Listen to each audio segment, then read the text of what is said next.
ठीक है, concept of budgeting यहाँ पे हम देख रहे थे बाबू। कॉन्सेप्ट ऑफ बजटिंग में कितने टाइप्स ऑफ बजट्स हैं, तो आप कुल मिला के छांट छांट के अगर सवाल पूछ रहे हो तो हम बता दे रहे हैं इसमें से कौन सा सेकंड चैप्टर में सवाल आने हैं। देखिए भाई, meaning of budget, concept of budget, हर एक चीज में आपको लिखने हैं।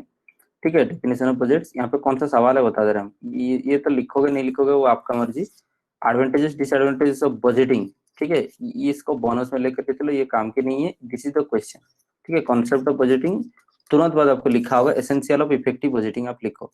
और ये सारे हम बताए हैं एसेंशियल ऑफ इफेक्टिव बजटिंग। तो हमको पता है आपके पास, आप कहोगे बुक नहीं है, ये नहीं है, वो नहीं है, वो सब हमको पता है। दैट्स व्हाई यहाँ पे हम क्या कर रहे हैं, यहाँ पे हम आपको सवाल बता रहे हैं हर एक यूनिट्स में। ठीक है, यूनिट्स में फिर क्वेश्चंस भी, सॉल्यूशन भी साथ में मतलब दिखा दे रहे हैं, एग्जांपल दे रहे हैं। और उसके बाद आपका प्रॉब्लम होता है पढ़ने की सोर्सेस, नोट्स, भाई इतना ही है पीजी में और ज्यादा कुछ नहीं है। जो हम दिखा रहे हैं बस उतना ही लिखना है, उतना ही पढ़ना है। पढ़ाई इसी में खत्म हो गया। तो खाली टाइम इतना क्यों मिल रहा है, वही सोच रहे हो क्या बाबू? कैरियर बनाने के लिए, समझ में आई बात? उसीलिए तो बहुत ज्यादा पढ़ रहे थे आप जब +2 पढ़ रहे थे, याद है बाबू? उसके बाद में ठीक है ना, आपको ग्रेजुएशन में आकर के और थोड़ा सा जल्दी, मतलब ज्यादा सिलेबस था, आप पढ़ रहे थे, बहुत पेपर पढ़ रहे थे बहुत। अभी कुछ मतलब समझ में आ रहा है मगज में? पीजी में सिलेबस ही कम है, अंडरस्टैंड? इतने सिलेबस के थे भाई, 4 यूनिट कोई सिलेबस होता है? उसमें दो दो लाइनें जो लिखे हुए हैं, उसमें दो दो लॉन्ग क्वेश्चन बनेंगे, पांच पांच शॉर्ट क्वेश्चन बनेंगे, वो सिलेबस होता है। और तो फिर इसमें क्या हो रहा था, समझ रहे हो बात? तो यहाँ पर आपको टाइम क्यों दिए जा रहे हैं, बात वही है। ऐसे खाली फिर घूमे गए, समझ में आई बात? गेम फेम भी तो बंद हो गया, क्या करोगे अभी बाबू? कैरियर बनाने के लिए, ताकि अब खाली टाइम में पढ़ सको और एंट्रेंस वगैरह क्वालिफाई कर सको। समझ में आई बात? यही बात था, उम्मीद है आप समझोगे, नहीं समझोगे तब भी कुछ नहीं बात है। आगे देखो, बजटिंग था, फिर टाइप्स ऑफ बजट्स। ठीक है, हमारा अगले सवाल होता है यहाँ पे, which are the various types of budgets, जो कि हम बहुत अच्छे से समझा चुके हैं टाइप्स ऑफ बजट्स क्या है।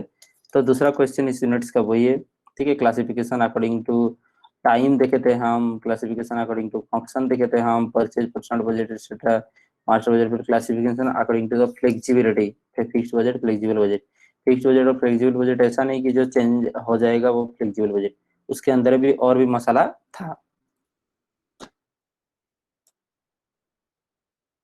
ठीक है, फिर आगे देख करके चलो, यहाँ पे बहुत सारे क्वेश्चन दिए थे, और जैसे हम बताए जब भी हमको थोड़ा सा टाइम मिलेगा, एक क्वेश्चन डालने में बहुत टाइम चला जाता है, समझ में आई बात?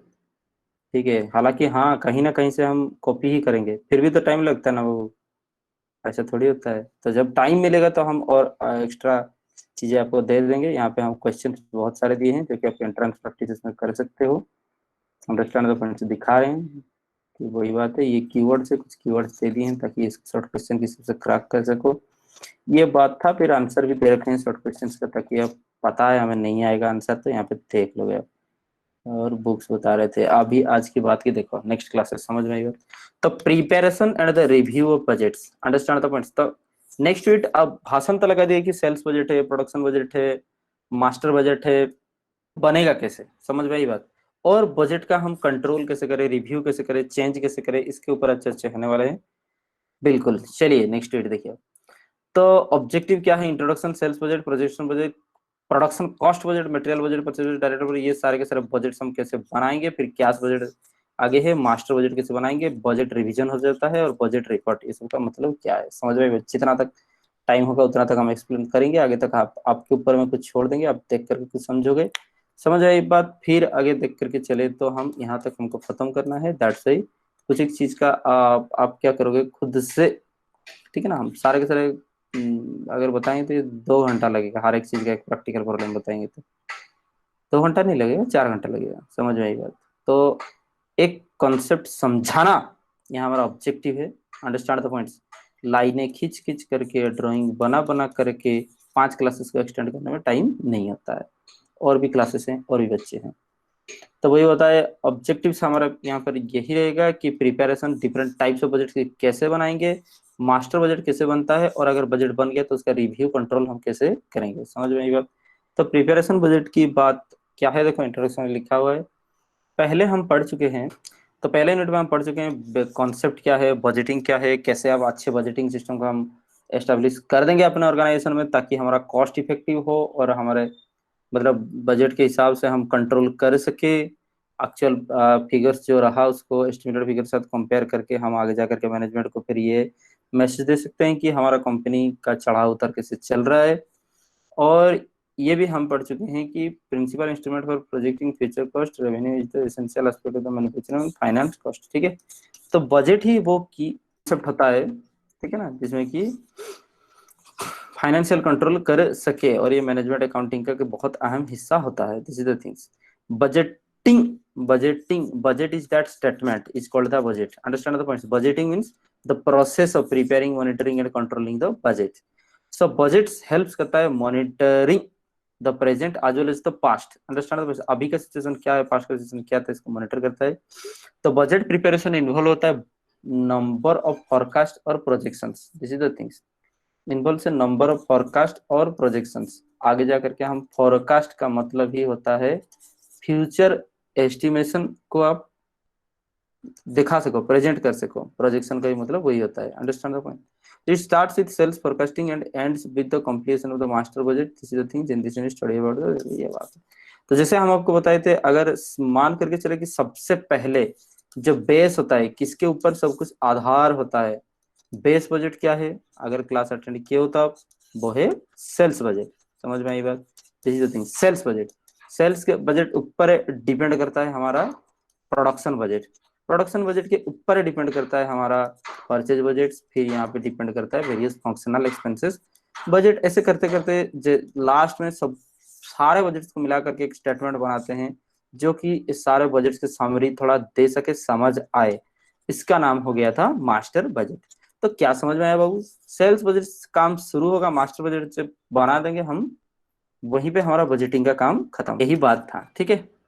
आगे देखो, सेल्स बजट के ऊपर अभी बात करेंगे। तो सेल्स बजट क्या चीज है बाबू, थोड़ा जल्दी आया करो। सेल्स बजट देखो, सेल्स बजट, ठीक है। तो यहाँ पे सेल्स बजट यूजुअली क्या होता है, planning and control of operation of the budget. तो सबसे इंपॉर्टेंट बजट अगर कुछ है, की स्टोन प्लान और कंट्रोल कर सके हम बिजनेस की ऑपरेशंस को, वो है सेल्स बजट। सेल्स फोरकास्ट करता है। देखो, sales forecast serve as a base for the sales budget. Sale forecast, हाँ ये क्या चीज होता है बता दें। मतलब यहाँ पे सेल्स मैनेजर जो है वो बताएंगे आगे जा करके प्रीवियस सेल्स के ऊपर कितना प्रतिशत इंक्रीज होने वाले हैं, उसको कहते हैं सेल्फ फोरकास्ट। सेल्फ फोरकास्ट मिलेगा तब जाकर के सेल बजट बना सकते हैं। तो यहाँ पे देख लीजिए आप, सेल्फ फोरकास्ट समझ में आ गया कि कितना प्रतिशत आगे जाकर के बढ़ेगा या फिर घटेगा। वो डेटा जब तक हमको नहीं मिलता तब तक हम सेल्स बजट नहीं बना सकते हैं। सेल्स बजट प्रिपेयर होता है इन क्वांटिटेटिव टर्म, यूनिट्स समझ में with expected to be sold and the value expected to be realised. देखिए, मेन जो है बता रहे हैं सेल्स बजट के ऊपर, वो है यूनिट्स। समझ में आई बात, वो है यूनिट्स। और प्राइस वॉल्यूम तो ये दोनों को मल्टीप्लाई करके निकलता है। समझ में आई बात, दिस इज द थिंग। तो मेन है यूनिट्स। तो हम सेल्स बजट में फोरकास्ट ये कर सकते हैं आगे जाकर के 40 मेट्रिक टन हम सेल्स कर सकते। मेट्रिक टन में प्रोडक्शन होता है बाबू, ऐसा नहीं होता है, सॉरी।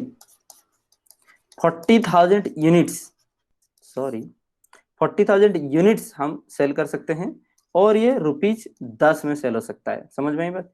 ये दोनों प्राइस को एस्टिमेशन किया जाता है और यूनिट्स को एस्टिमेशन किया जाता है, तब जाकर के हम सेल्स बजट बना सकते हैं। वैल्यू यहाँ पे मुद्दा नहीं है सेल्स बजट में।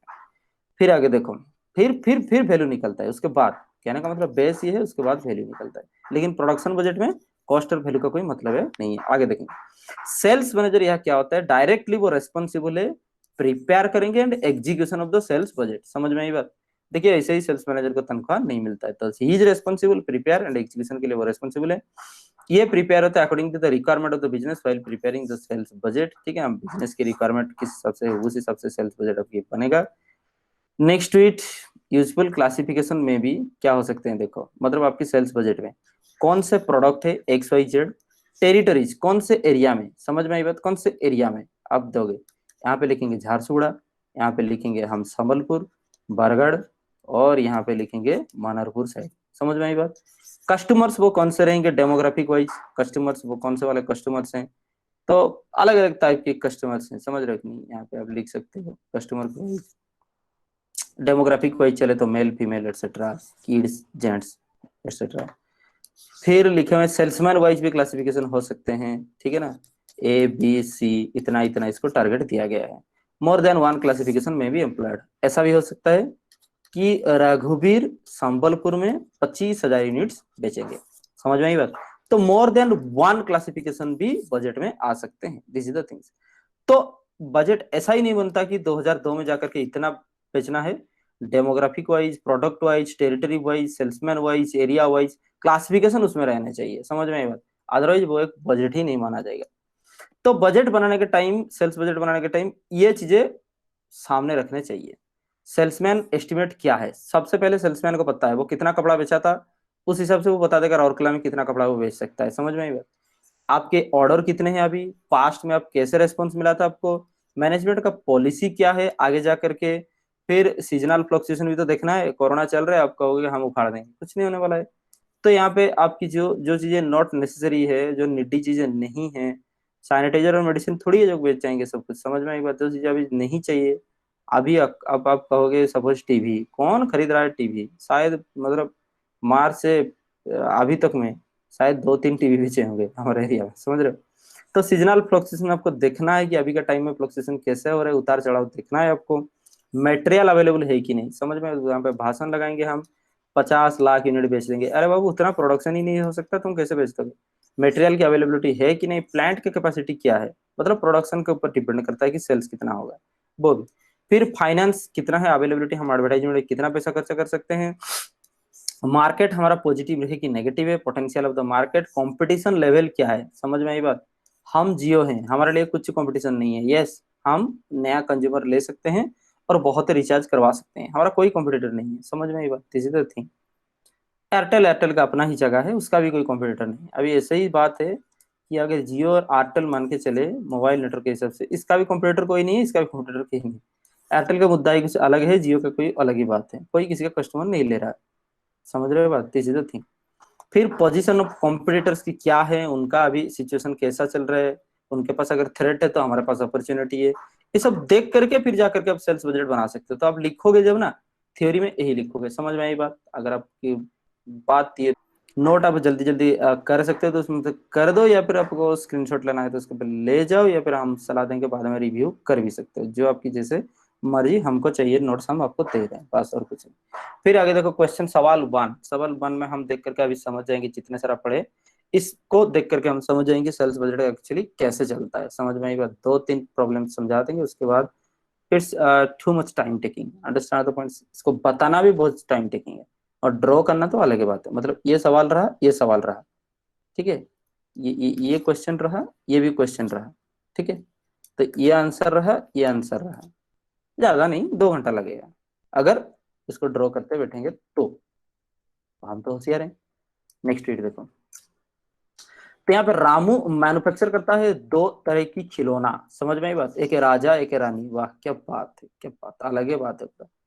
तो रामू मैन्युफैक्चर करता है 2 तरह की खिलौना, जो है कि राजा रानी गुड़िया बनाता है, क्या पता क्या बनाता है।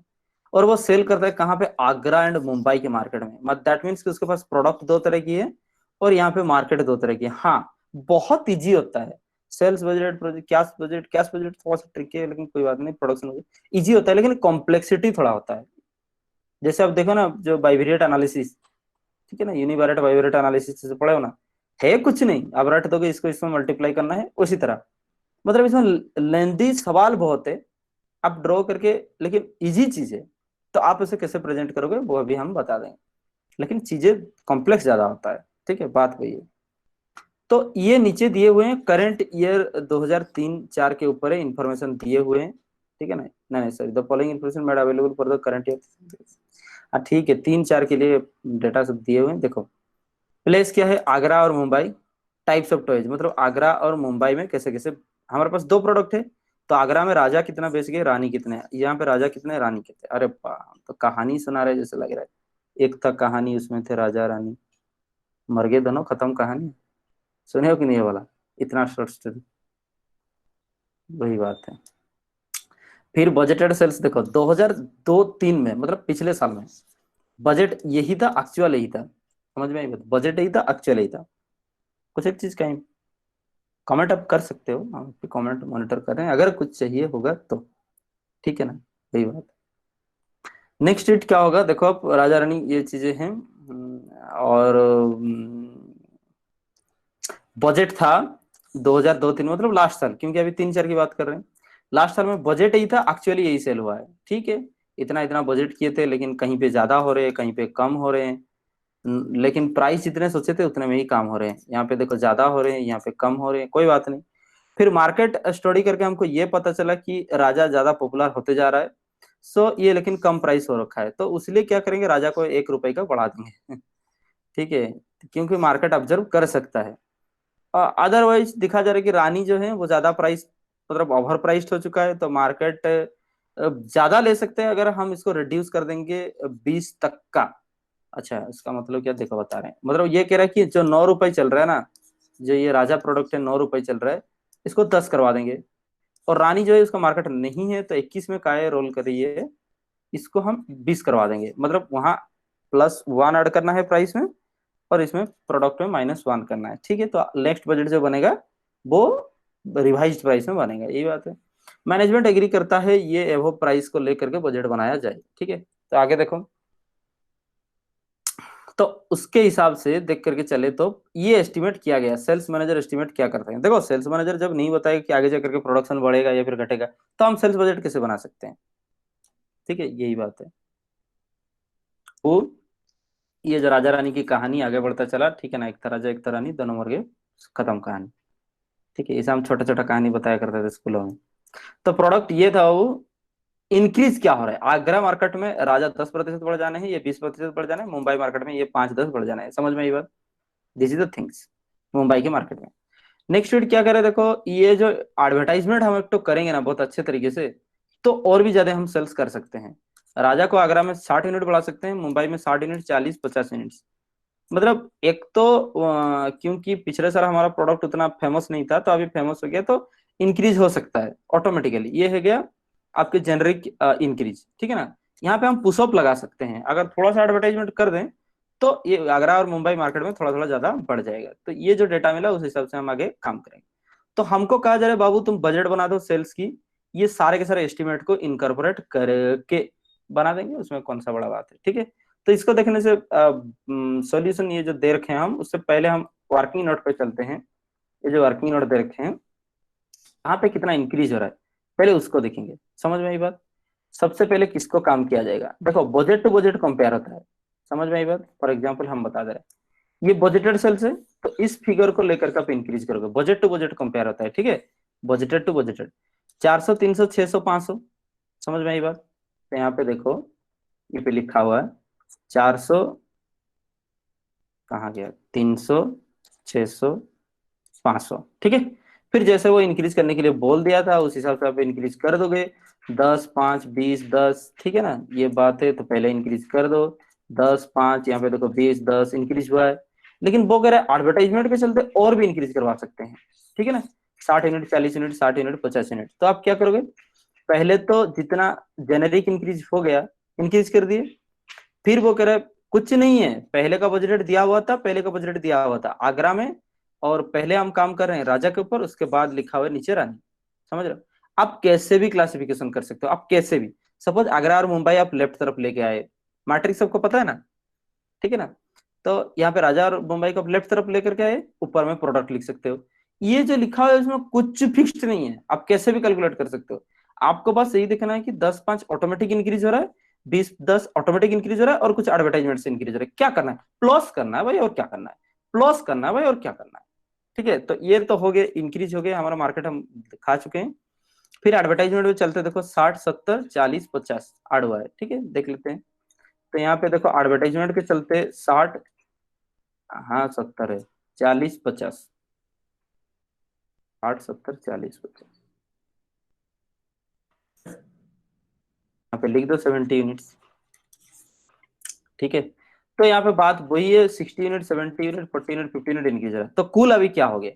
तो बाबू यही बात है कि राजा जो थे वो आगरा मार्केट में 500 चल जाएंगे, ये 700 चल जाएंगे, ये 400 चल जाएंगे, 600 चल जाएंगे। समझ में आई बात, ये फिगर के साथ हमको आगे बजट बनाना है।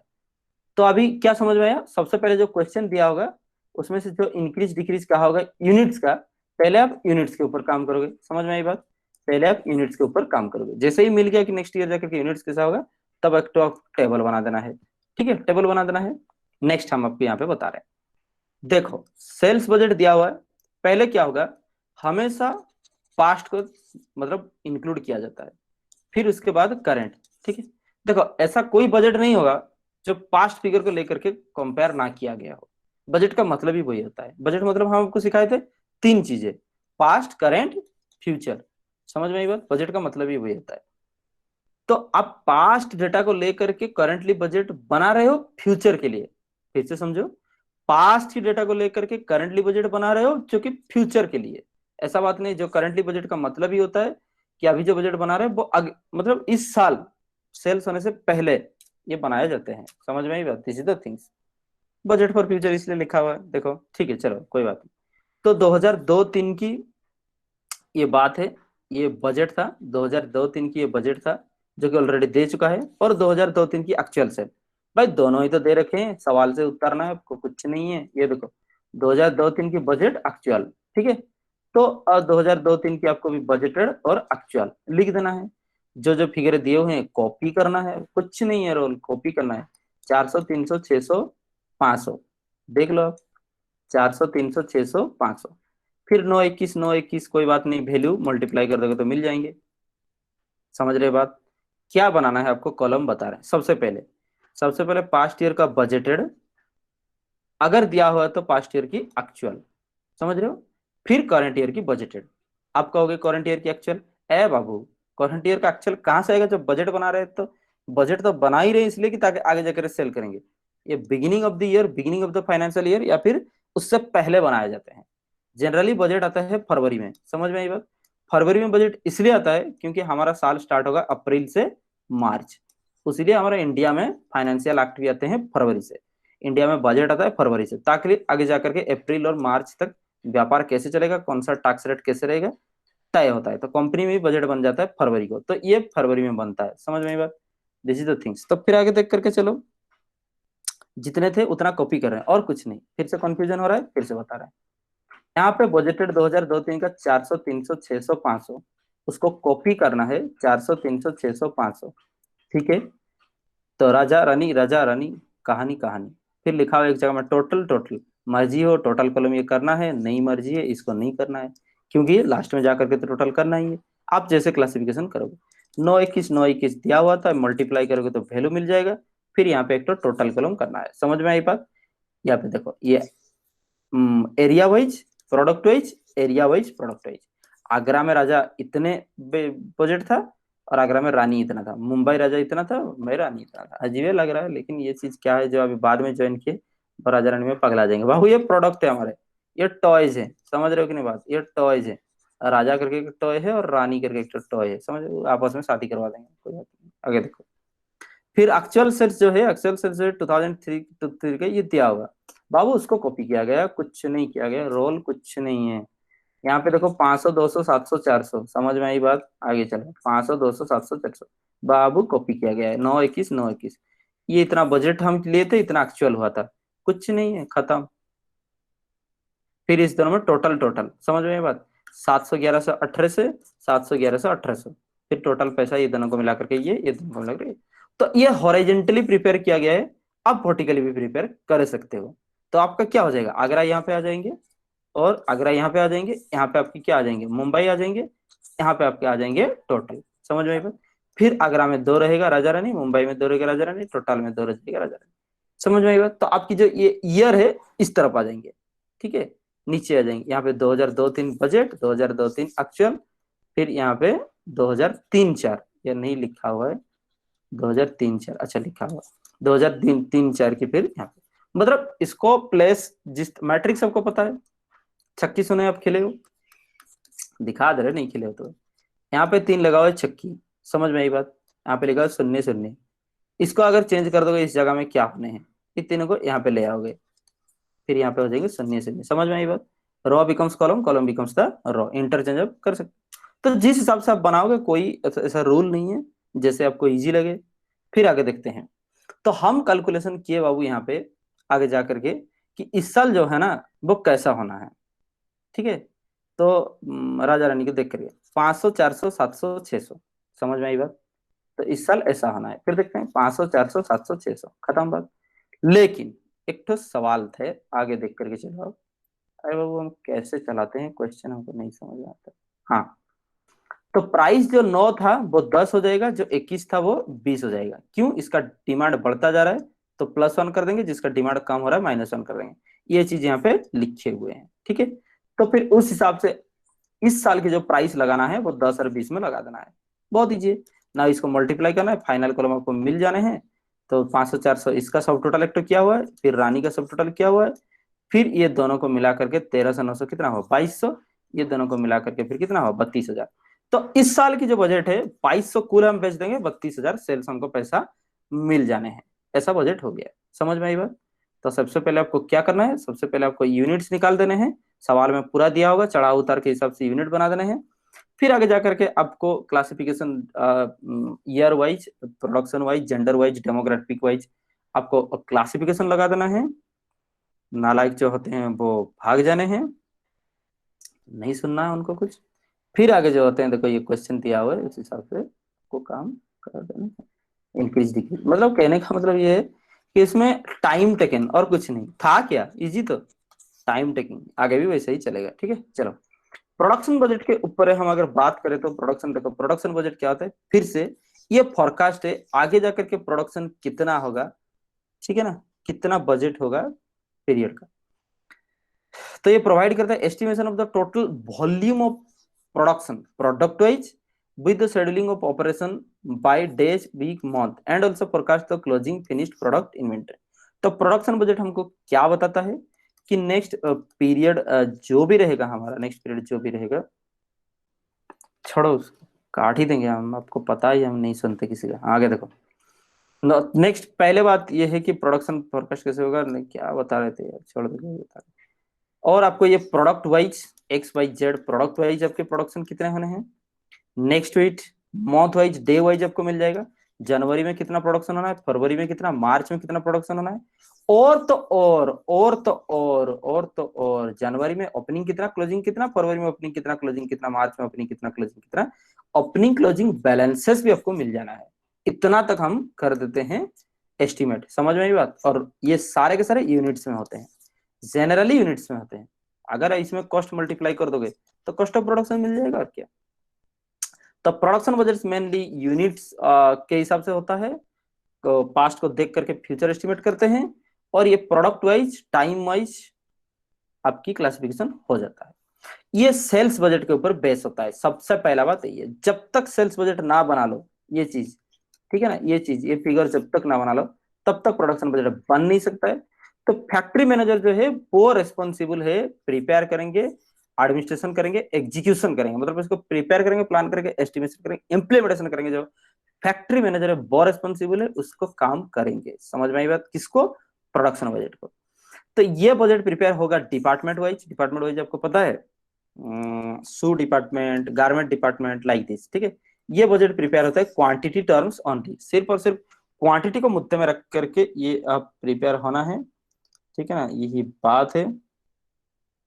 Just single minute.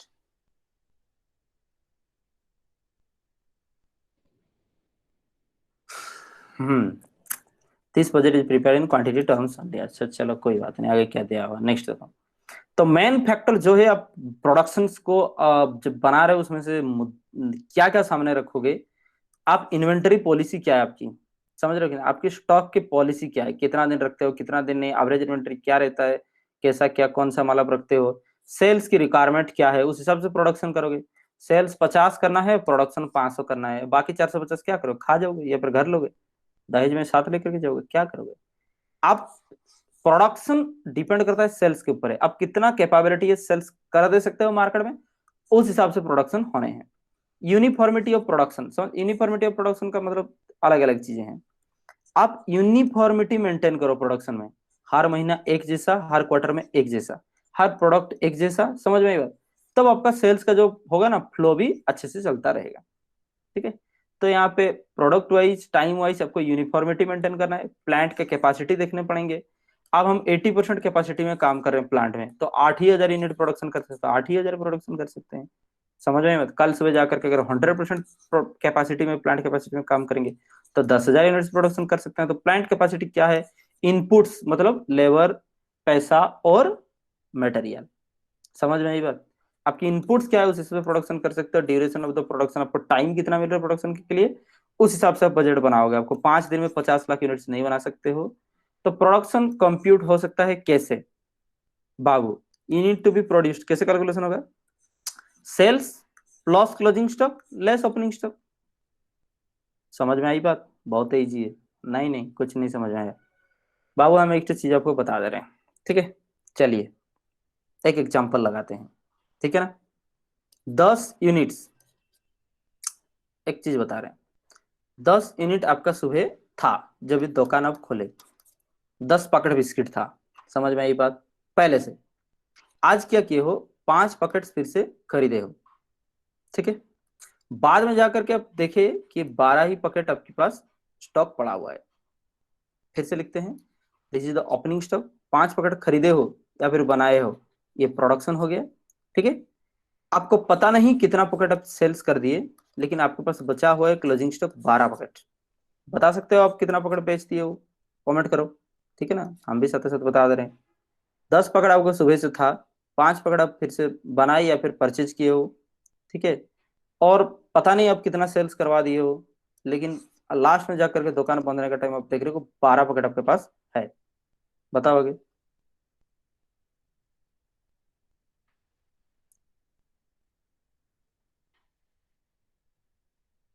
पहले इसका आंसर दो यार, बाद में उसको बताएंगे।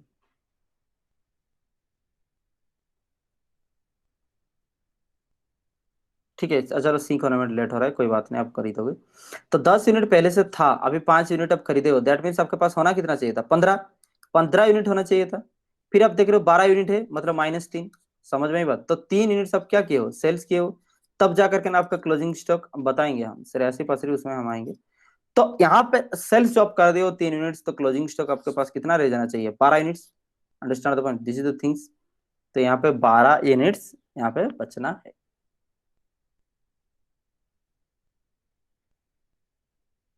Closing stock. चलो, उस हिसाब से प्रोडक्शन कैसे बनेगा, तो यहाँ पे क्या किया, अगर सेल्स निकालना है तो आप क्या किया अभी तक, opening stock plus purchases less closing stock, और opening stock plus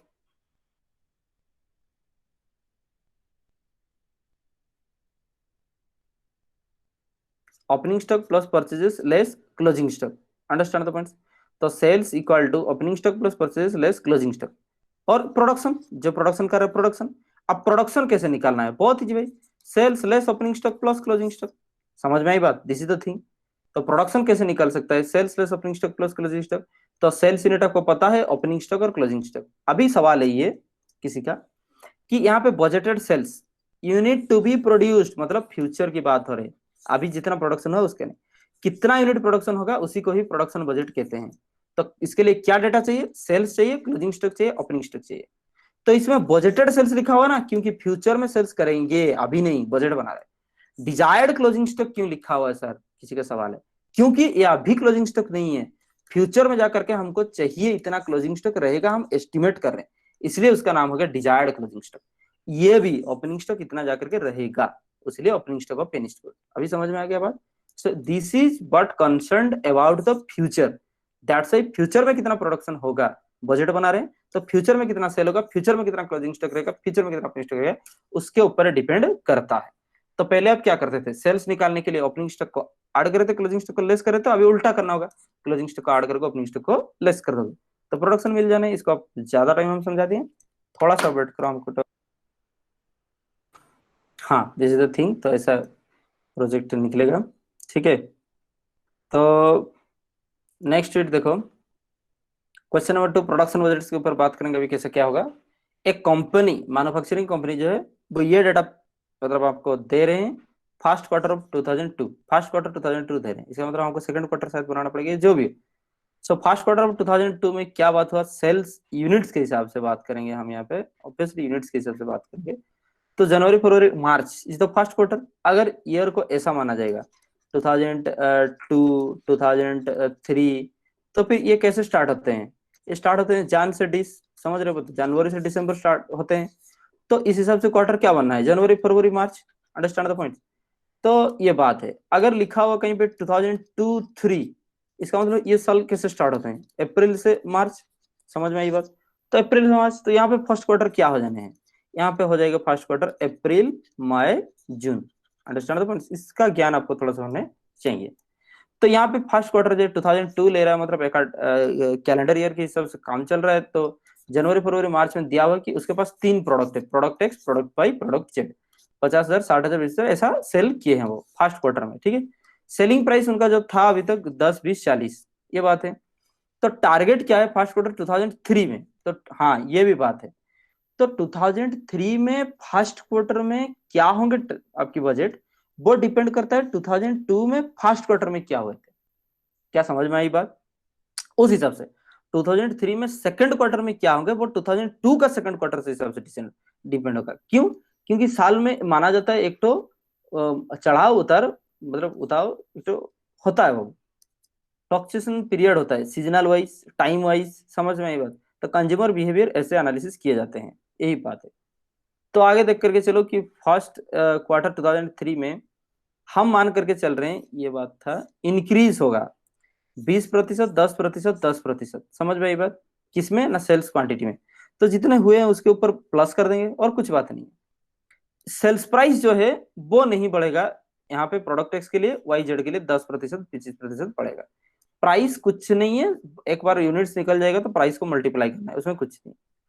opening stock की बात किया जाए तो परसेंटेज ऑन सेल्स के हिसाब से वो चलेगा। तो बात वही है, 2003 में क्या होने हैं, जितना भी सेल्स हो रहा होगा उसका 50%, पूरा पूरा 50% लिखा है,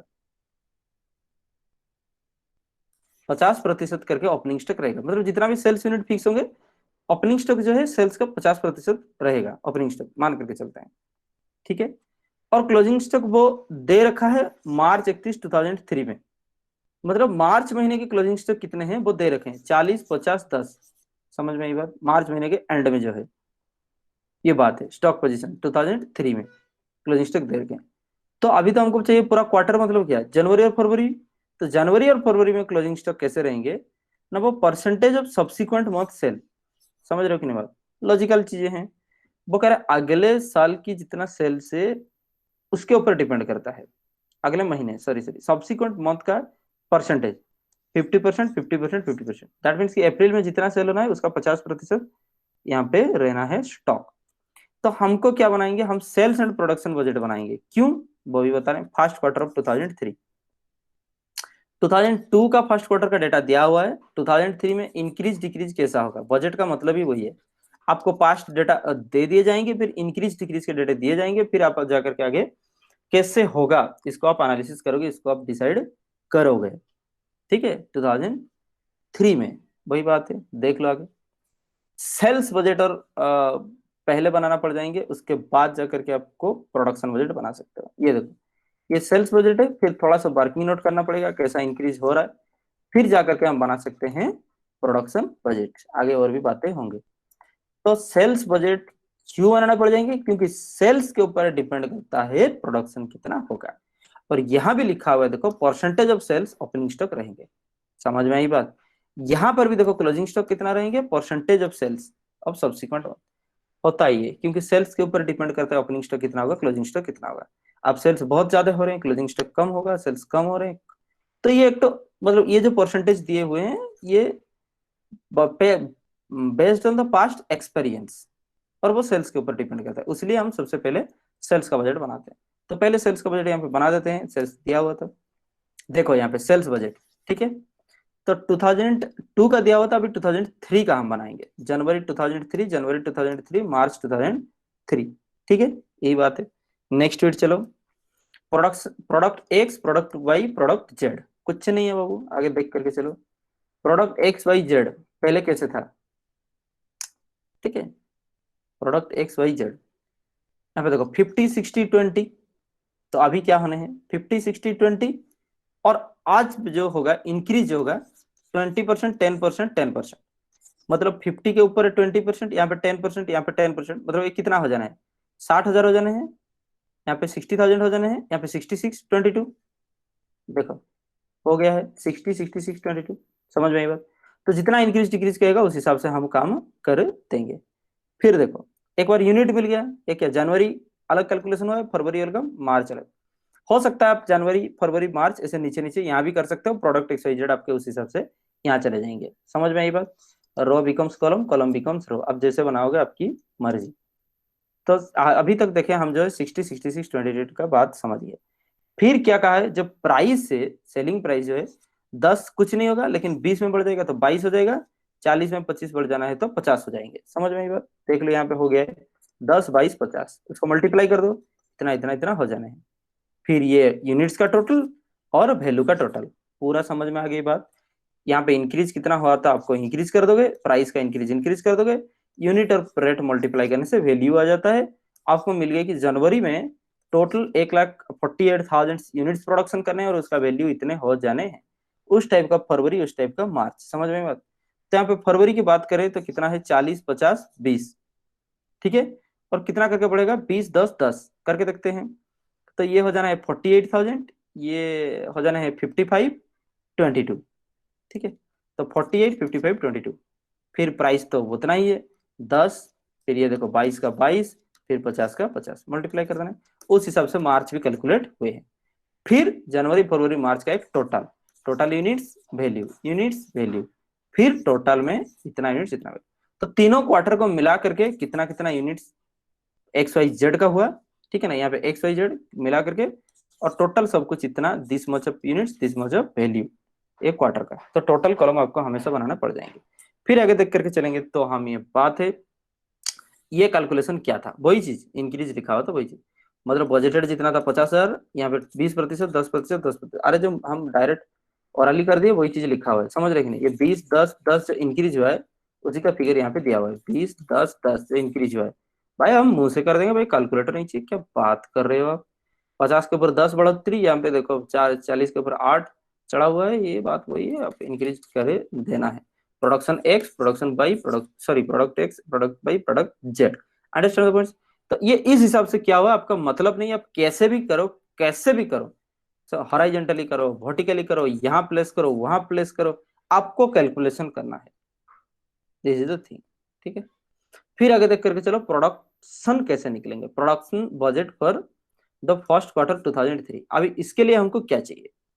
एक बार तो सेल्स मिल गए हमको, यहाँ पे क्या मिला देखो ध्यान से, हमको सेल्स बजट मिल गया कि इतना इतना यूनिट सेल्स होगा। अब इतना इतना यूनिट सेल्स हो जाने पे कुछ नहीं काम होगा बाबू। प्रोडक्शन कैसे निकलता है पहले से हम पढ़ चुके हैं। प्रोडक्शन कैसे निकलता है ना, सेल्स पे अगर हम क्या करेंगे, क्लोजिंग स्टॉक ऐड करके ओपनिंग स्टॉक माइनस कर देंगे तो प्रोडक्शन निकल जाएगा। ये चीज हम अभी आपको थोड़ी देर पहले समझाए, ठीक है। प्रोडक्शन कैसे निकलेगा ना, सेल्स में क्लोजिंग स्टॉक ऐड करके ओपनिंग स्टॉक आपको माइनस कर देना है, ऑब्वियसली प्रोजेक्टेड, ये भी बजटेड, ये भी बजटेड, ये भी बजटेड। आगे जाकर के क्या होगा, that is based on our estimation. Understand the points? हो सकता है सही हो सकता है ना भी हो, हमेशा बजट ठुकराता है, उसमें कोई प्रॉब्लम नहीं। तो देखो अब सेल्स बजट आपको कॉपी कहाँ से करना है, प्रीवियस वर्किंग से कॉपी करना है। तो फर्स्ट देखो जनवरी में 60 66 22, यहाँ पे देखो 60 किस हिसाब से ये लिखा हुआ है, जनवरी फरवरी मार्च के हिसाब से लिखा हुआ है, हम प्रोडक्ट के वाइज बता दे रहे हैं 60 66 22, ठीक है ना। अभी उस टाइम यहाँ पे देखो मंथ वाइज लिखा हुआ है, जनवरी फरवरी मार्च इस टाइम के। तो नेक्स्ट डेट वही बात है, यहाँ पे आपको वो चीज कॉपी कर देना है 60 66 22। फरवरी मार्च में जब आएंगे 48 55 22, ठीक है ना। फरवरी के जब आएंगे 48 55 22, क्योंकि प्रोडक्ट एक्स पहले कैलकुलेट कर दिया है, प्रोडक्ट वाई उसके बाद प्रोडक्ट जेड। आप हो सकता है एक साथ भी काम कर सकते हो, जैसे आप कर सकते हो, कोई बात नहीं, आप ऐसे भी कर सकते हो। देखो हम आइडिया दे रहे हैं, यहाँ पे प्रोडक्ट एक्स जनवरी फरवरी मार्च, प्रोडक्ट वाई जनवरी फरवरी मार्च, प्रोडक्ट जेड जनवरी फरवरी मार्च। फायदा क्या होगा ना, एक कैलकुलेशन में खत्म हो जाएगा। सार के सार सेल्स बजट एक लाइन में, आड क्लोजिंग स्टॉक एक लाइन में, लेस ओपनिंग स्टॉक एक लाइन में, फिर प्रोडक्शन बजट एक लाइन में। लेकिन आपका उतना चौड़ा पेपर होगा तब ना कुछ कर सकते हो, उतना वाइड पेपर आपको चाहिए। समझ में आई बात? तो यहाँ पे हम कर दिए क्लियर और देखें आगे बात। तो पहला ये 60,000 यूनिट्स मिल गया, ये कौन सा वाला यूनिट है, ये 60,000 वाला यूनिट है। लेकिन हमको क्या चाहिए प्रोडक्शन बजट के लिए, सेल्स बजट मिल गया, add closing stock less opening stock. और क्या कहा था, क्लोजिंग स्टॉक कैसे होने हैं सवाल के हिसाब से हम देखें तो ना, क्लोजिंग स्टॉक कैसे बिहेव करेगा ना, 50% of the subsequent month sale, ठीक है। तो सब्सिक्वेंट मंथ सेल कितना है 48,000, उसका 50% 24, तो 60 24 कितना हो गया 84।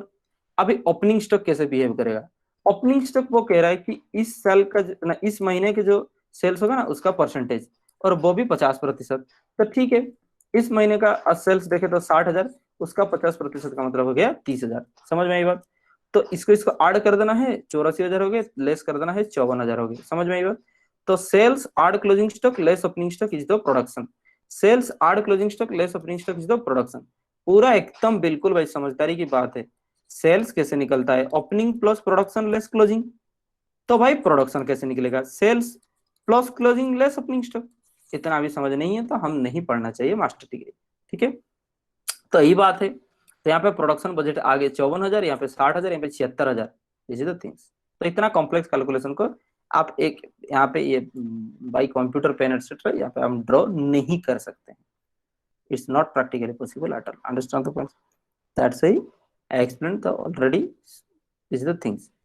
once this question already solved, then explain to you next week। फरवरी का भी वही चक्कर है, मार्च का भी वही बात है। Understand the points. फिर सेल्स बजट अगर प्रोडक्ट वाई की देखें तो प्रोडक्ट वाई कहां से कैसे कॉपी हुआ है देख लो। प्रोडक्ट वाई का 66,000 हो जाने हैं। जनवरी मंथ की बात करें तो प्रोडक्ट वाई का जनवरी मंथ में 66,000 हो जाने हैं। फिर सब्सिक्वेंट मंथ की सेल का 50% होगा क्लोजिंग स्टॉक। सब्सिक्वेंट मंथ में 55,000 हुआ है तो उसका 50% 27,500। ओपनिंग स्टॉक कैसे होना है ना, करंट मंथ का 50% होना है। तो करंट मंथ 66,000, उसका 50% 33,000। ये ऐड हो जाने हैं, ये और हाँ ये ऐड होकर के ये लेस हो जाने हैं। तो 60,500 हो जाएंगे वाई की। तो प्रोडक्शन होगा जनवरी में एक्स की 54,000, वाई की बजट जो है 60,500। अगर इतना इतना प्रोडक्शन होता है तो हमारा सेल्स इंटरप्शन नहीं होगा। हम जितना सेल्स को टारगेट लेकर के चल रहे हैं उतना सेल्स को हम अचीव कर सकते हैं। समझ में आई बात? उस हिसाब से प्रोडक्शन जेड की भी बात की गई है। अंडरस्टैंड? आप देख ही सकते हो, तो कोई बात नहीं, ये आप ऑलरेडी रिव्यू भी कर सकते हो बाद में। आज नेक्स्ट वीक आप इसको अभी कॉपी कर सकते हो। वो आपको उपाय पता है ही कैसे कॉपी किया जाता है, नहीं बताना चाहिए हमको। नोट देखो, तो यहाँ पर क्लोजिंग स्टॉक क्या हुआ, 31 मार्च 2003 में ऑलरेडी दिया हुआ था प्रॉब्लम में। हाँ ये दिया हुआ था तो वहां से कॉपी कर लिए हम। क्लोजिंग स्टॉक जो बात है देखो 40, 50, 10 अपनी क्लोजिंग स्टॉक ऑलरेडी दिया हुआ था किसका, मार्च के महीने में। तो वही बात है, मार्च के महीने में ऑलरेडी दिया हुआ है। नहीं दिया होता तो क्या प्रॉब्लम होता? अरे ये प्रॉब्लम होता ना, क्योंकि सब्सिक्वेंट मंथ का 50% है। अब मार्च के बाद तो सब्सिक्वेंट मंथ कुछ है ही नहीं, तो इसलिए उसका क्लोजिंग स्टॉक दिया हुआ था। ओपनिंग स्टॉक क्लोजिंग स्टॉक जनवरी फरवरी जैसे कैलकुलेट करना था वैसे हम कर दिए। समझ में आई बात? यहाँ पे और एक चीज ध्यान रखना चाहिए आपको, जहाँ पे सवाल अगर और भी कुछ तरह हो सकते हैं तो स्टूडेंट को ये ध्यान देना चाहिए कि प्रीवियस मंथ का जो क्लोजिंग स्टॉक है वो अगले जाकर के ओपनिंग स्टॉक बन जाना है। समझ में आई बात? previous month का closing stock becomes the opening stock of the subsequent months. This is to be noted by the students. Understand the points? ये चीज आपको दिमाग में रख करके फिर आगे बढ़ना चाहिए। यहाँ हमारा जरूरत नहीं हुआ लेकिन हो सकता है, कहने का मतलब हो सकता है। मान करके चलो यहाँ पे जैसे बता रहे हैं जनवरी मंथ का क्लोजिंग स्टॉक निकल गया, फिर फरवरी मंथ के लिए साइलेंट है, कुछ नहीं दिया हुआ, मार्च में कुछ नहीं दिया हुआ। अरे बाबू यहाँ पे जो क्लोजिंग स्टॉक हुआ इसमें ओपनिंग स्टॉक वही होगा 24,000 24,000, वैसे भी हुआ ही है, कोई बात नहीं। समझ में? यहाँ पे देखो जो क्लोजिंग स्टॉक हुआ है वो आगे जा करके ओपनिंग स्टॉक होने हैं। रुको यार कहाँ गया क्लोजिंग स्टॉक? हाँ this is things opening stock, लेकिन यहाँ पे कैलकुलेशन दिया था उस हिसाब से, ये टोटल को देखना थोड़ी होगा, सॉरी सर। हाँ दिस इज द थिंग। तो जहाँ पे नहीं दिए होंगे उसके बाद हम कर रहे थे, चर्चा कर रहे थे। समझ में? यहाँ पे देखो 36,000 closing stock becomes the opening stock 36,000। Understand the point? यहाँ तो दिया हुआ था, वैसे डेटा दिया हुआ था, कोई बात नहीं। नेक्स्ट वीक परचेज बजट कैसे चलने हैं ना, परचेज बजट हमको एक डेटा देता है कि मटेरियल कितना परचेज करेंगे, ठीक है ना। बजट एक बजट पीरियड के लिए, तो परचेज का मतलब जनरली वही होता है कि एक प्रोडक्शन यूनिट जो है, एक प्रोडक्शन है उनके लिए परचेज किया। वो तो गुड्स परचेज नहीं करेंगे ना, वो तो फिनिश्ड गुड नहीं परचेज करेंगे, लेकिन प्रोडक्शन करने के लिए उनको क्या चाहिए, मटेरियल। लेकिन ट्रेडिंग कंसर्न जो है वो कितना परचेज करेंगे, फिनिश्ड गुड वो परचेज करते हैं। तो trading concern direct finished good purchase करते हैं, और जो मैन्युफैक्चरिंग कंसर्न वो मटेरियल परचेज करते हैं। लेकिन हम किसके लिए काम करते हैं, मैन्युफैक्चरिंग यूनिट्स के लिए। ट्रेडिंग यूनिट्स का बजट का कोई मतलब नहीं है, ठीक है। तो परचेज मटेरियल परचेज को देखा जाता है, तो it correlates with the sales forecast and production planning. बताए थे हम आपको, सेल फोरकास्ट के ऊपर डिपेंड करेगा प्रोडक्शन, प्रोडक्शन प्लानिंग के ऊपर डिपेंड करेगा परचेज कितना करेगा। So it deals with the purchases that are required for planned production. Production कैसे कर रहे हैं उस हिसाब से परचेज करना है। Purchase will include both direct and indirect material and goods also. कुछ गुड्स भी खरीदते हैं ना, वो मटेरियल भी खरीदते हैं, गुड्स भी खरीदते हैं, दोनों मिला करके जब परचेज ऑर्डर हम प्लेस कर रहे हैं, ठीक है ना, material manager has to see the order on hand and unfulfilled orders are the beginning of the budget period and adjust the purchase accordingly. ठीक है, वही बात है। जब हम बजट आगे बना कर रहे हैं, वो कह रहा है कि ऑलरेडी कितना ऑर्डर्ड है, ऑर्डर कितना दे चुके हैं, समझ में आई बात, ये चीज देखना है। या फिर हमारे पास कितना ऑर्डर अभी तक है दिया हुआ है, इसको देख करके आप प्रोडक्शन सॉरी परचेज बजट बनाओगे, क्योंकि ये माल तो डिलीवरी हो जाना है ना आगे जाकर के, तो इसको एडजस्ट करना है। जैसे opening stock closing stock adjust हो रहा था, वैसे ऑर्डर एडजस्ट होना है, ऑलरेडी जो ऑर्डर किए हैं। फिर यहाँ पे लिखा है purchase budget continuing, purchase budget enables the budget officer to provide funds in cash budget according to delivery schedule, terms of payment, credit period. Purchase budget क्या होता है कि budget officer to provide funds in the cash budget के ऊपर depend करता है according to delivery schedules, term of payment and credit period. समझ में आई बात। तो परचेज बजट्स अभी डिपेंड करता है कैश बजट्स के ऊपर, किस हिसाब से आपके पास कैश है, डिलीवरी शेड्यूल के हिसाब से कैश पेमेंट करना होगा, टर्म ऑफ पेमेंट क्या है, जिस दिन परचेज करेंगे उस दिन से 5 दिन के बाद, 30 दिन के बाद, 50 दिन के बाद जो टर्म ऑफ पे है, जैसे टर्म ऑफ पे है उस हिसाब से उनको पेमेंट करना होगा। तो ये चीज कैश बजट के ऊपर भी डिपेंड कर रहा है। दैट मीन्स कि दीज आर इंटर रिलेटेड, किस हिसाब से पेमेंट करोगे उस हिसाब से परचेज किया जाएगा, और परचेज जिस हिसाब से किया जाएगा उस हिसाब से पेमेंट होगा, दे आर इंटर रिलेटेड। जब परचेज बजट बनाया जाता है, कौन से फैक्टर्स सामने रखे जाएंगे, ओपनिंग और closing stock to be maintained, कितना ओपनिंग क्लोजिंग स्टॉक मेंटेन होगा उस हिसाब से परचेज होगा, मैक्सिमम मिनिमम स्टॉक क्वांटिटी क्या होगा, लेवल हम देखेंगे, इकोनॉमिक ऑर्डर क्वांटिटी लेवल आपको पता है ही। तो ईओक्यू आपकी बिजनेस में क्या है, मतलब कितना यूनिट्स आप एक बार में खरीदे ताकि आपकी सबसे कम खर्चा लगे। तो रिसोर्सेस आपके पास अवेलेबल क्या है उस हिसाब से पैसा etcetera. Policy of the management, management का पॉलिसी क्या है, हम ज्यादा स्टॉक रखेंगे, कम स्टॉक रखेंगे, कौन। नेक्स्ट ये बात है। तो फिर बजटेड परचेज क्वांटिटी कैसे खरीदोगे भाई, वही बात है, बजटेड कंजप्शन क्वांटिटी कितना है plus required closing stock less opening stock, वही बात है। समझ में आई बात, दिस इज द थिंग। तो पहले कंजप्शन आपको कैसे निकलता था, आपको याद है कंजप्शन कैसे निकलता था? 5 यूनिट्स आपके पास ऑलरेडी है, 5 चॉकलेट आपके पास ऑलरेडी है, ठीक है। अब परचेज किए हो 10 चॉकलेट, फिर बाद में जाकर के देखते हो कि आपके पास 12 चॉकलेट बचे हुए हैं, चॉकलेट्स बता रहे हैं भाई। तो कितना चॉकलेट खा गए आपको आइडिया है? 5 10 होने चाहिए थे 15, लेकिन है 12, इसका मतलब 3 चॉकलेट आप खा चुके हो, दिस इज कंजप्शन। आप कहाँ पे काम कर रहे थे ये चीज, फाइनल अकाउंट्स में? क्या आपको याद है नॉन ट्रेडिंग ऑर्गेनाइजेशन में consumption of material, consumption of medicine? तो opening stock plus purchases less closing stock is the consumption. तो परचेज कैसे निकाला, कोई बात है, समझ में आई बात। तो यहाँ पे कंजप्शन जैसे निकाल रहे थे, तो opening plus purchases less closing, ठीक है, वही बात है। तो परचेज कैसे निकालेंगे, तो कंजप्शन जितना है consumption add closing less opening, this is the things equation है। तो वही बात है, परचेज कितना करोगे कि कितना आपका यूज होगा प्रोडक्शन के लिए, कंजप्शन का मतलब प्रोडक्शन के लिए यूज होगा, add closing stock less opening stock, बहुत इजी है, समझ में आई बात, दिस इज द थिंग्स। आगे चलो, तो डायरेक्ट लेबर बजट लेते हैं, direct labour budget, cash budget. Cash budget में अलग अलग टाइप्स की कैश बजट है, अलग अलग टाइप की कैश बजट है, format of cash budget, form, balance sheet method, type, solution, master budget, question number 6, revision